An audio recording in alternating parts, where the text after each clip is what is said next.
So it's a good question. Uh, the title of this podcast, the Multitask. Any president, any incoming administration has to deal with just everything, right? Like there's a reason there's all these cabinet members. There's a reason there's all these people who represent different parts of the government because you have to handle so many different things. The problem with that is you can't live in a house that's on fire, metaphorically speaking, and in this case, at some point, literally speaking. Trump set everything on fire, and it's still a raging fire to me. January 6th, the rise of just not the rise of, but this resurgence of kind of fascism and this white nationalism and all this stuff that he started. Um, he, Now, it's different if the Republicans disavowed him and put him away and helped him get convicted on his first impeachment, second impeachment. It's different if McConnell and all those guys purposely did after the second impeachment purposely said he can never run again. If they voted for that, I think it would be less of a fire. But the problem is he's still the front runner of the second the half of this country's political party, right? So this country has two political parties. One of them he's the leader of, and so what I'm trying to say is it's still on fire, and you don't have. I said this before. I know you push back a little bit, but if he doesn't get punished for crimes that we know he's committed, then there is no rules. And when you don't have a rules, then you don't have a constitution. To me, you don't have a country if people could break rules without any consequences. So, do I? COVID is obviously first. This Russia Ukraine stuff, all that stuff is much more important than the Trump stuff. But your future as a country is bleak if you don't put out the fire. So I agree there has to have balance, but you can't actually be a president and you can't actually run the country if everything is engulfed in flames. So my thing is if you do that first and take care of the rest somehow at the same time, I don't know how that works, but you can't run the country when he's running it to the ground. Is kind of my general philosophy.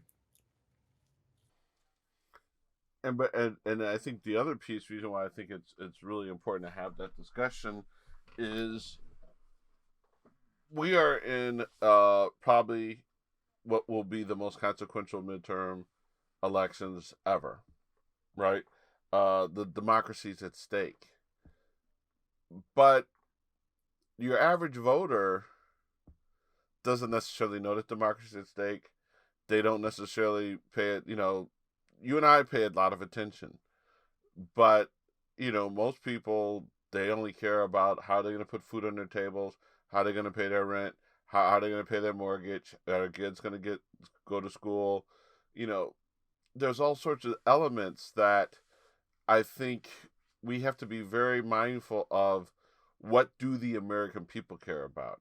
And so maybe the larger question, and Trump's an easy thing to raise a flag about, but maybe it's some of these other issues, is how much emphasis is anybody putting on what people really care about versus stuff that's sensational and it's really exciting or scandalous or wonkish, but it doesn't really move people that live in any particular neighborhood or any particular part of the country, because those people really care about some things that just really are directly, not tangentially, but directly related to their life. So, for instance, you and I both know that there's some hardcore policy arguments about some of the policies, especially corporate greed, that have fed inflation.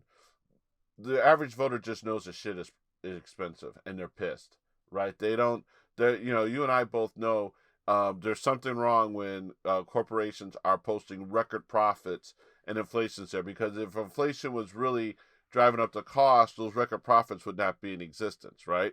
So how do we balance that story? Because even the stuff that we think people really care about it, and this is where Republicans have an advantage. But again, I don't think that they're any more geniuses. I think that they benefit from a lower information voter. Um, but like, as we were sitting here beating Trump's ass, if people are paying over $4 a gallon for gas, is it really gonna move the needle at all for Democrats?